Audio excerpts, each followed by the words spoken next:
आज धनुष भंग का प्रसंग आप सभी के सामने प्रस्तुत करते हैं, जो कि गोस्वामी तुलसीदास ने लिखा है रामचरितमानस में, और ये बाल कांड से लिया गया है। कहानी उस समय की है कि जब जनकपुरी में सीता जी का स्वयंवर होना था, और उस स्वयंवर की एक शर्त थी कि जो कोई भी धनुष को तोड़ेगा, सीता जी की शादी उसी के साथ होगी।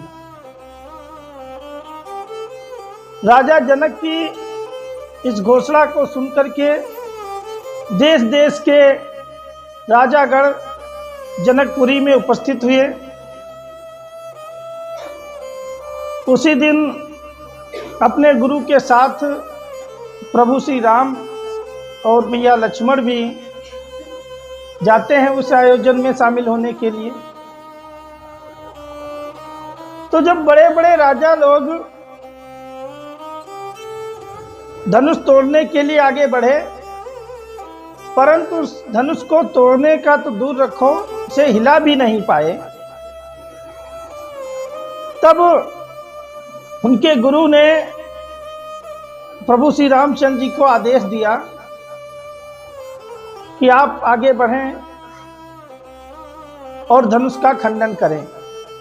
तो जिस समय रामचंद्र जी उस मंच पर पहुंचते हैं, उस समय का वर्णन हम आप लोग सभी के सामने प्रस्तुत कर रहे हैं कि उदित उदय गिरि मंच पर कि रघुबर बाल पतंग बिकसे संत सरोज सब हर से लोचन भंग। यानी जिस समय प्रभु श्री रामचंद्र जी उस मंच पर पहुंचे हैं, तो मंच उदयांचल गिरी पर्वत के समान लग रहा था, और प्रभु श्री रामचंद्र जी एक छोटे सूरज की तरह प्रतीत थे। ऐसा लगता था कि उदयांचल पर्वत पर सूर्य निकल आया हो, और जितने वहां पे कमल रूपी संत बैठे थे, सभी की आंखों में खुशी दिखाई पड़ी। तो जैसे पहुंचे तो हुआ क्या, इंद्रपन केरी आसान सिनासी, बचन नखत अवलीन प्रकाशी। जितने राजागण अनुमान लगाए बैठे थे कि हम तो धनुष को तोड़ेंगे, उनकी आशा निराशा में बदल गई, और मुख से वो एक शब्द भी न कहा। तो मानी महिप कुमुद सकुचाने, कपटी भूप उलूक लुकाने। जितने मानी अभिमानी कुमुद रूपी राजा थे, सब सकुचा जाते हैं, और जितने कपटी राजा थे वो उल्लू की तरह छिप जाते हैं। तो भये विशोक को कमुनि देवा, बरसहि सुमन जनावहि सेवा। और जितने कोक रूपी मुनि बैठे थे, चकवा रूपी मुनि थे, वो उनका दुख दूर हो जाता है, और बरसहि सुमन जनावहि सेवा। सब पुष्प की वर्षा करके अपनी अपनी सेवा दिखलाने लगते हैं। तो गुरुपद बंदी सहित अनुरागा, राम मुनि ने सन आय सुमांगा। गुरुपद बंदी सहित अनुरागा, अपने गुरु के पद कमलों को बड़े ही प्रेम के साथ वंदना करते हैं, और फिर वहां पर मौजूद सभी ऋषि मुनियों से आशीर्वाद लेते हैं। और आशीर्वाद लेने के बाद ऐसे चलते हैं कि सहज ही चले सकल जग स्वामी, सहज ही चले सकल जग स्वामी, मत मंजुबर गुंजर गामी। जैसे महामतवाला हाथी चलता है, इसी प्रकार से बड़े ही सहज रूप से श्री रामचंद्र जी इस मंच की ओर चल पड़े। तो जिस समय श्री रामचंद्र जी मंच की ओर चलते हैं तो उनको देख करके वहां के लोगों की जो स्थिति होती है कि चलत राम सब पुर नर नारी, पुलक पूरी तन भये सुखारी। श्री रामचंद्र जी को जाते हुए देख करके अत्यधिक वहां पर लोग प्रसन्न उठते हैं तो और प्रार्थना करने लगते हैं ईश्वर से कि प्रभु रामचंद्र जी इस धनुष को तोड़ दे। तो बंद पितर सुर स्रकत संभारे, जो कछु पुण्य प्रभाव हमारे, तो शिव धनु मृणाल की नाई, तो रहु राम गणेश गोसाई।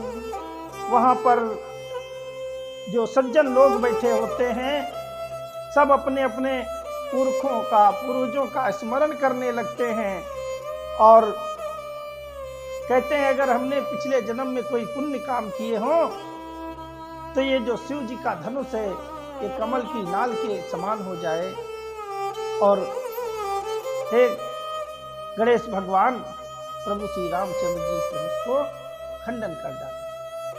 ये सब वहां पर बैठे लोग कामना करने लगे। तो राम प्रेम समेत लखी, सखिन समीप बुलाए, सीता मातु स्नेह बस, बचन कहां बिलिखाए।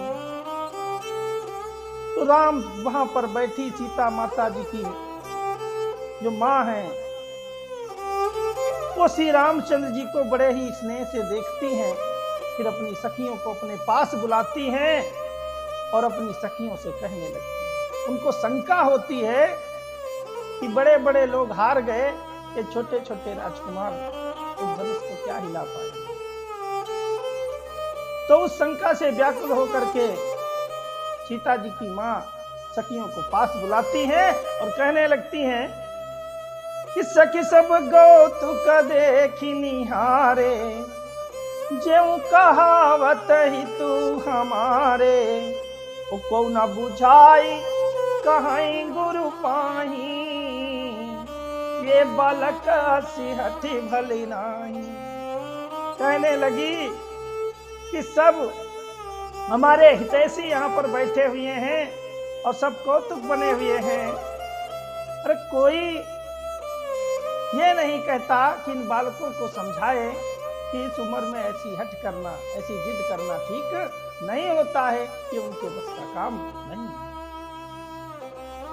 समझाने लगी उदाहरण दे दे करके कि रावण बाण छुआ नहीं चापा, हरे सकल भूप करी दापा, और सोध्युनु राज कुंवर कर देही, बाल मराल की मंदर ले।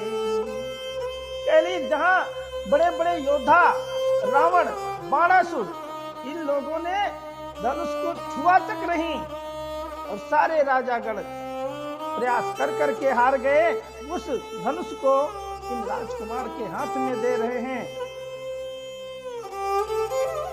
कि भूप सयान अप सकल सिरानी, सखी विधि गति कछु जाति न जानी।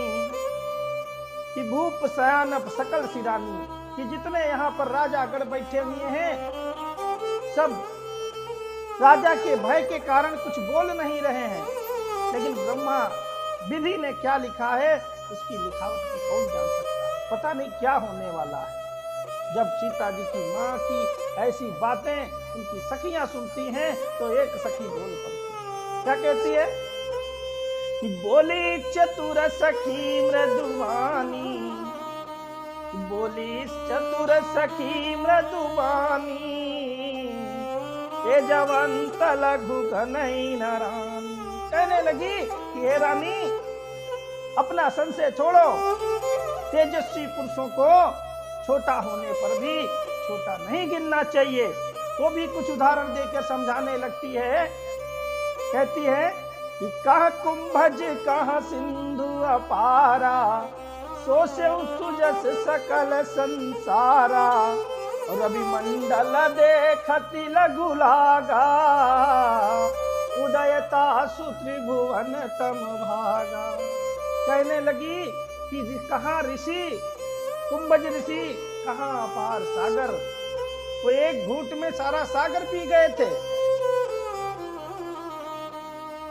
और रवि मंडल यानी सूर्य का घेरा, जो हमको पृथ्वी से देखने पर भी बहुत छोटा सा प्रतीत होता है, लेकिन उसके उदय होते ही तीनों लोकों का अंधकार भाग जाता है। इसलिए हे रानी, किसी भी व्यक्ति को, तेजस्वी पुरुषों को छोटा होने पर भी कम नहीं आंकना चाहिए। सखी ये समझाती है और फिर एक और उदाहरण देती है कि मंत्र परम लघु जासु बस, विधि हरि हर सुर सर्व, और महामत गजराज कहूं बस कर अंकुश खर्ब। कि मंत्र परम लघु, जो मंत्र होता है वो तो अत्यधिक छोटा है। ओम, कितना छोटा मंत्र है, लेकिन उस ओम के बस में, उस मंत्र के बस में स्वयं ब्रह्मा, विष्णु, महेश, सुर, देवता सब उसके बस में है। कितना छोटा मंत्र होता है। और महामत वाला गांती कितना भी मतवाला हो, लेकिन एक छोटा सा अंकुश उसे बस में कर लेता है। इसलिए हे रानी, किसी को हमें छोटा होने पर भी छोटा नहीं गिनना चाहिए। आगे और उदाहरण देती हुई समझा रही है सखी, काम कुसुम धनुषाय कलीने, और सकल भुवन अपन बस कीने। कामदेव जी का जो धनुष है वो कितना छोटा है। काम कुसुम धनुषाय कलीने, कामदेव के पास फूल का धनुष है और फूल के ही तीर हैं। सायक मतलब तीर। कामदेव के पास, कामदेव अत्यधिक सुंदर देवता हैं और उनके पास फूलों का धनुष है, फूलों के बाण है, लेकिन उन्होंने अपनी सुंदरता के दम पर पूरे जग को अपने बस में कर रखा है। इसलिए देवी तजी संसंवस जानी, भंजब धनुष राम सुनु रानी। इसलिए हे रानी, अपना संदेह, जो शंका है, उसे दूर कर दो। श्री रामचंद्र जी इस धनुष को अवश्य तोड़ेंगे, कोई संशय नहीं। और जब सखी की बातों को सुनती है तो उनके मन में थोड़ी सी दिलासा आती है। सखी बचन सुनी भय परतीति, मिटा विषाद बढ़ी अति प्रीति, तब राम ही बिलो की बई देही, और सभय हृदय बिनवति जहि तेहि। सखी बचन सुन भय परतीति, जब सखी की वचन को सुनती है तो मन में थोड़ी सी दिलासा आती है और उनका हृदय थोड़ा सा प्रसन्नचित्त हो जाता है। तब सीता जी की दृष्टि पड़ती है श्री रामचंद्र जी की ओर, तब राम ही बिलो की बैदेही, सीता जी, कि जब सीता जी रामचंद्र जी को देखती हैं और सभय हृदय बिनमय जहिते ही, फिर जिसकी तिसकी वो भी पूजन अर्चन करने लगे। मन ही मन मनाऊ अकुलानी, ओ प्रसन्न महेश भवानी। स्वयं महेश भवानी यानी पार्वती मैया को मनाने लगती हैं श्री रामचंद्र जी को देख करके। क्या कहती हैं कि करहु सफल आपन सेवकाई, करहित हरहु चापु गरवाई, गणनायक बरदायक देवा, आज लगी की तू सेवा, बार बार बिनती सुन मोरी, करहु चाप गुरुता अति थोरी। करहु सफल आपन सेवकाई और कर हित हरो चाप गरवाई। चाप यानी धनुष की वजनता को, भार को कम कर दो। अगर आप आज तक मैंने आपकी सेवा की है पार्वती मैया, उनसे विनती करती हैं और फिर गणेश भगवान को मनाने लगती, गणनायक वरदायक देवा, हे गणों के नायक, देवों के देव, तुम तो वर देने वाले हो, और आज तक मैंने आपकी भी तो खूब सेवा की है, खूब पूजन अर्चन किया है, इसलिए आपसे भी बार बार विनती है, इस धनुष को थोड़ा कर दो, हल्का कर दो, ताकि मेरे प्रभु श्री रामचंद्र इसको खंडन कर सके। कि देखी देखी रघुवीर तन, कि सुर मनाऊ धर धीर, भरे बिलोचन प्रेम जल, पुलकावली शरीर। देख देख रघुवीर तन, श्री रामचंद्र की तरफ देख देख करके सुर मनाओ हर धीर, धीरज धर के देवताओं को बनाने लगती हैं, उनका स्मरण करने लगती हैं, और आंखों में भरे विलोचन प्रेम जल, आंखों में प्रेम के अश्रु भरे हुए हैं, उनका वली शरीर, और उनका पूरा शरीर प्रफुल्लित है। फिर किन्नी के निरख नयन भरी शोभा, पितुपन सुमिरी बहुरी मनु शोभा। एक बार श्री राम जी की तरफ भली प्रकार से देखती हैं, और तुरंत उनको पिता का प्रण फिर याद आ जाता है, जिससे उनका मन फिर व्यथित और कहने लगती हैं कि आहा तात दारुण हटी थानी, और समझत नहीं कछु लाभ नहानी। है पिताजी, तुमने भी एक ऐसी जिद ठान ली, कुछ सोचा न समझा, इससे क्या लाभ होगा, क्या हानि होगी, कुछ नहीं सोचा, केवल जिद कर ली। सचिव सब सिख दे न कोई, बुद्ध समाज बड़ अनुचित होई। कहने लगी सचिव, जो मंत्री लोग हैं, तो सब भय के कारण कोई मेरे पिताजी को समझा नहीं रहा है। बुद्ध समाज, तो बड़ा ज्ञानी समाज यहाँ बैठा हुआ है, फिर भी आज बहुत अनुचित हो रहा है, लेकिन पिताजी के डर से कोई बोल नहीं। कि कहाँ धनु पुलिस चाही कठोरा, कहाँ श्यामल मृदुगात किशोरा। कहाँ ये पुलिस यानी वज्र के समान कठोर ये धनुष, और कहाँ मृदुगात कोमल शरीर वाले मेरे प्रभु, इस धनुष का कैसे खंडन करेंगे। कि विधि के ही भांति धरौर धीरा, शीर्ष समन कन वेधी हीरा। निज जड़ता लोगन पर डारी, होई हरहु रघुपति निहारी। कहने लगी कि हे वृद्धि यानी ब्रह्मा जी, हम हृदय में अपने किस प्रकार से कितनी देर तक धैर्य धारण करके बैठे। कहीं शीर्ष सुमन, कहीं भेदे हीरा, कहीं शीर्ष के पुष्प से हीरे को भेदा जा सकता है। सकल सभा के मति भय भोरी, अब मोहि शंभु चापु गति तोरी। ये जितनी सभा बैठी हुई है, सबकी तो बुद्धि भ्रष्ट हो गई है, इसलिए अब धनुहे के पास जाती हैं। हे शंभु चाप, हे शिव जी के धनुष, अब हम तो तुम्हारा इंसान, और उससे विनती करने लगती हैं। क्या विनती करती हैं? कि निज जड़ता लोगन पर डारी, कोई हरहु रघुपति है निहारी। निज जड़ता यानी अपनी जो जड़ता है, कठोरपन है, इसको लोगों के ऊपर डाल दो और तुम हल्के हो जाओ। और कितने हल्के हो जाओ कह रही हैं, कोई हरहु रघुपति है निहारी। मेरे प्रभु श्री रामचंद्र जी को देखो, जितना हल्का वो उठा सकते हैं, बस उतने ही हल्के। सीता मैया के धनुष से विनती करने लगी कि अति परिताप सी मन माही, लौनी में से जुग समझाही। इतना सीता माता जी के हृदय में प्रताप था कि एक एक पल एक एक युग के समान बीता। और जिस समय श्री रामचंद्र जी की तरफ देखा है कि प्रभु चितई पुन चितऊ मई, लाजत लोचन लोल, खेलत मन सिजमीन जुग, जन विधि मंडल डोल। सीता जी श्री रामचंद्र जी को देखती हैं, वो फिर धरती की तरफ देखती हैं तो उनकी आंखों के दोनों पिंडोले ऐसे गोल गोल घूम रहे हैं जैसे लग रहा है कि कामदेव की दोनों मछलियां चंद्रमा की चारों ओर चक्कर काट।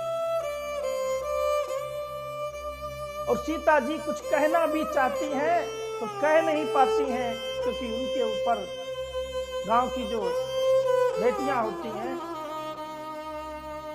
जो शर्म रूपी लज्जा होती है, आया होती है, जिस कारण से कहना भी चाहें तो बेटियां बोल नहीं पाती हैं। तो सीता जी कुछ कहना चाहिए तो हुआ क्या कि गिरा अनली मुख पंकजरों की और प्रगट न लाज निशा अवलोकी, लोचन जल रही लोचन कोना जैसे परम तपन कर सोना।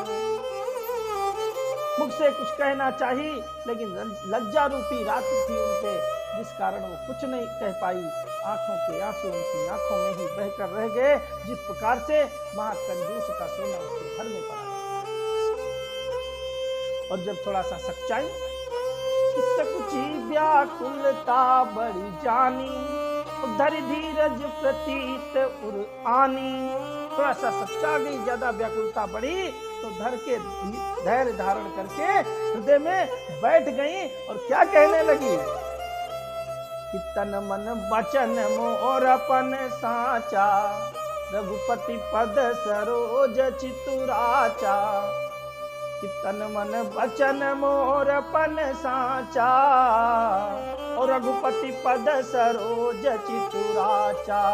तो रघुवीर सकल उर्वासी, करी है मोहि रघुबर के दासी।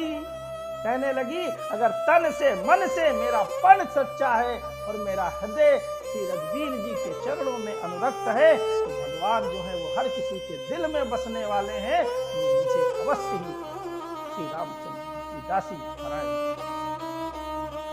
प्रभु तन चितय प्रेम तन ठाना, और कृपा निधान राम सब जाना। श्री रामचंद्र जी सब जान रहे हैं।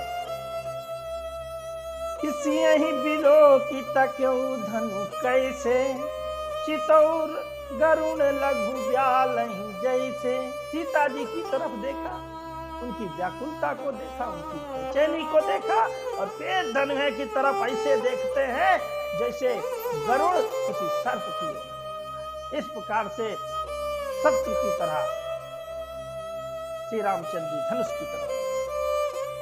और जैसे श्री रामचंद्र जी की धनुष की तरफ दृष्टि जाती है तो लक्ष्मण भैया समझ जाते हैं कुछ तो होने वाला है। तो लक्ष्मण जी क्या करते हैं कि लखन लख्यो रघुवंश मणि, कि ताक्यो हरि को दंड। और पुलक गात बोले बचन, चरण चापी ब्रह्मांड। लक्ष्मण भैया ने देखा कि भैया राम ने धनुष की तरफ देखा है, बस इशारा समझ गए। तो अपने चरणों से उन्होंने ब्रह्मांड को यानी धरती को दबा लिया और कहने लगे, उनको समझ में आ गया अब क्या होने वाला है। तो लक्ष्मण जी बोलते हैं और कहते हैं कि दिस कुंजरहु का मठ आही कोला, धरौ धरनि धर धीर न ढोला। राम चाहे शंकर धनु तोरा, ओ सजग सुनिया यसु मोरा। कहने लगे जिस कुंजरो कमठ अहि कोला, दिशाओं के हाथियों सतर्क हो जाओ। कच्छप सर्प बारह सब सतर्क हो जाओ, क्योंकि धरो धरन इस पृथ्वी को धैर्य से पकड़ के बैठ जाओ, एक इंच डोलनी नहीं चाहिए। उनको पता है जिस समय धनुआ टूटेगा उस समय कितना घोर रव होगा, कितना घोर शोर होगा, धरती डोल जाएगी। तो पहले ही लक्ष्मण भैया सतर्क कर रहे हैं दिशाओं के हाथियों को और कच्छप को, सर्प को और वाहरा अवतार को, जिसपे दो दांत निकले हैं, इस पे हमारी तस्वीर रखी है। इन सबको सतर्क कर रहे हैं पहले से ही, कह रहे सब सजग हो जाओ, मेरा आदेश है तुम लोगों को। मेरा आदेश सुन के सब पृथ्वी को धैर्य से पकड़ के बैठे। तो हुआ क्या, चाप समीप राम जब आए, नर नारी ने सुर सुकृत मनाए। जब श्री रामचंद्र जी धनुष के पास गए तो वहां के जो नर नारी थे सब अपने अपने सुकृत के अच्छे कर्मों को याद करने लगे और ये विनती करने लगे कि हमारे सभी सुकृत्यों का जो अच्छे कर्म किए उन सभी का पुण्य श्री रामचंद्र को मिल जाए और ये धनुष को खंडन।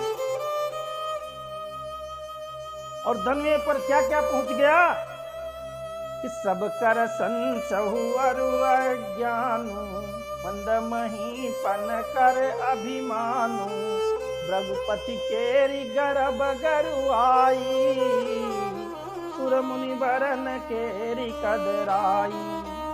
सबका संशय, अज्ञान, मंद राजागणों का जो अभिमान था, भृगुपत केर गर्भ गरुआई यानी भृगुपत यानी परशुराम जी का जो अहंकार था, गरुआई जो महानता थी, और सुर मुनि वर यानी श्रेष्ठ मुनियों की जो घबराहट थी। सिय कर संसव सिय कर सोच जनक पछतावा, रानी ने कर दारुण दुख दावा। सिया जी का सोच, जनक जी का पछतावा, रानियों का जो दुख थी, सब कुछ जा करके उस धनुष पर विराजमान हो जाता है, उसे अपनी नाव समझ। शंभु चाप बड़ु पोहित पाई, और चढ़े जाई सब संग बनाई। हल्का होने के बजाय और गुरु हो रहा है धनुष। क्या क्या धनुष पे लद गया नाव समझ के। सभी जितने राजा थे उनका संशय जो था वो भी धनुष विराजमान। मंद महीप जो राजागण थे, मंद बुद्धि वाले, उनका अभिमान भी उसी पे पहुंच गया। परशुराम जी का जो अहंकार था और महानता थी वो भी जाके धनुष पे बैठ गई। देवता और मुनि जो थे उनकी जो घबराहट थी कि अब क्या होगा, टूटेगा नहीं टूटेगा, वो भी जाके बैठ गया उसी पे। सीता जी का सोचना कि क्या होगा क्या होगा। जनक जी का पछतावा कि हमने प्रण तो ले लिया, अब कोई नहीं तोड़ पाया तो बेटी कुंवारी रह जाएगी, वो भी जाके धनुष बैठ गया। और रानियों का जो दारुण दुख था वो भी जाके बैठ गया। इतनी सारी चीजें जाके धनुष पे बैठ गई मानो वो कोई नाव हो। कि शंभु चाप बड़े बोहित पाई, बोहित माने नाव या जहाज, समुद्र वाला। कि शंभु चाप बड़ बोहित पाई, और चढ़े जाई सब संग बनाई। सब एक साथ विराजमान हो गए। पहले से ही इतना वजन था, बड़े बड़े राजा हार गए थे, ऊपर से और भारी हो गया। लेकिन बात क्या है कि शंभु चाप बड़ बोहित पाई, चले जाई सब संग बनाई। लेकिन राम बाहुबल सिंधु अपारा, चाहत पारू नहीं को कड़हारू। लेकिन श्री रामचंद्र जी का जो बाहुबल है वो भी किसी सागर से कम थोड़ो है। सागर के समान उनका बल है। सभी उसको पार पाना चाहते हैं, लेकिन उस जहाज पे बैठ तो गए लेकिन कोई केवट नहीं है, नाव पार कौन लगाएगा। अर्थात धनुष को तो आज इतना ही पड़ेगा।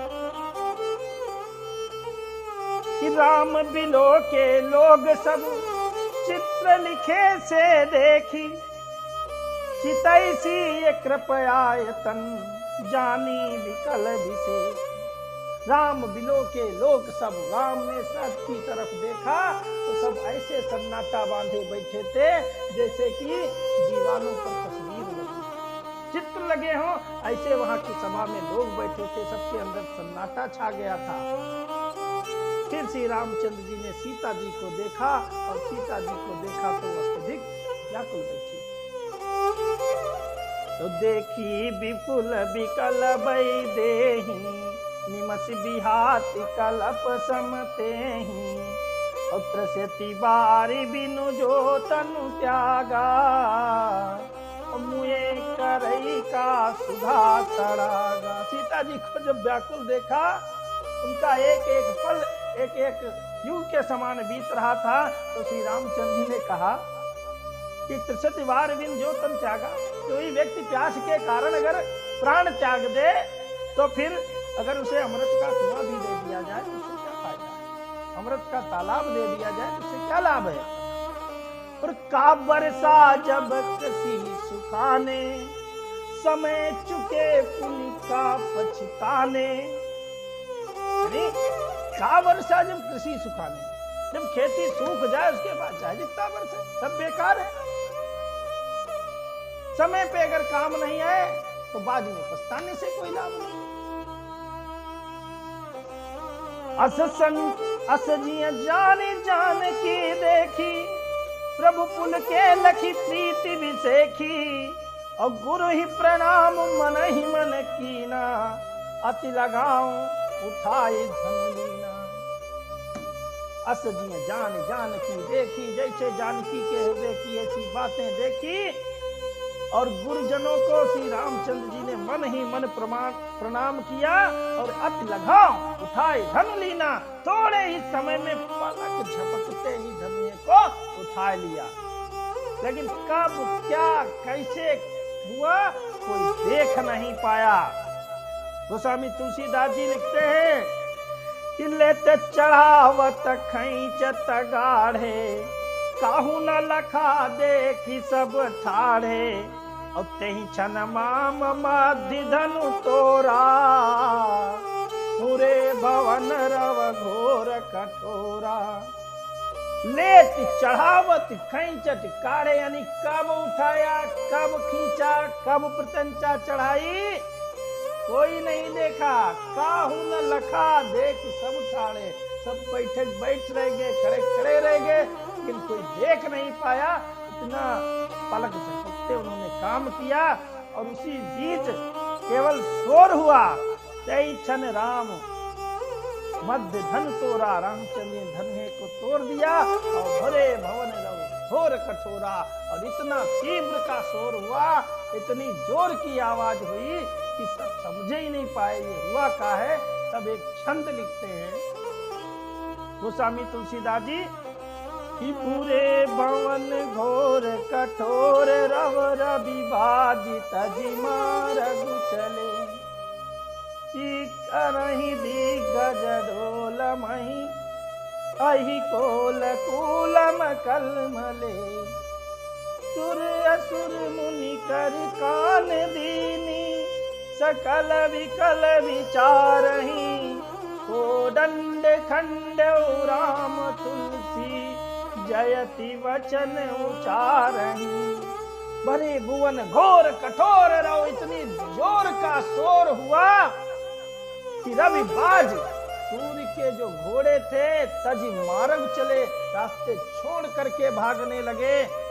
किसी से सहन नहीं हुई इतनी आवाज। चिक्करहि दिग्गज, जबकि लक्ष्मण भैया ने पहले ही सबको अलर्ट कर दिया था। चिक्करहि दिग्गज डोलमहि, दिग्गज जो थे चिंगाड़ पड़े। और पृथ्वी को कहा था डोलने मत देना, वो डोल गई।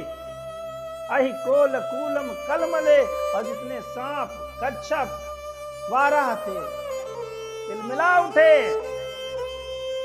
सुर असुर, उसी समय सुर हो या असुर हो या देवता हो या राक्षस हो, सब कान लगा के सुनने लगे। ये क्या हुआ, ये क्या हुआ, ये क्या हुआ।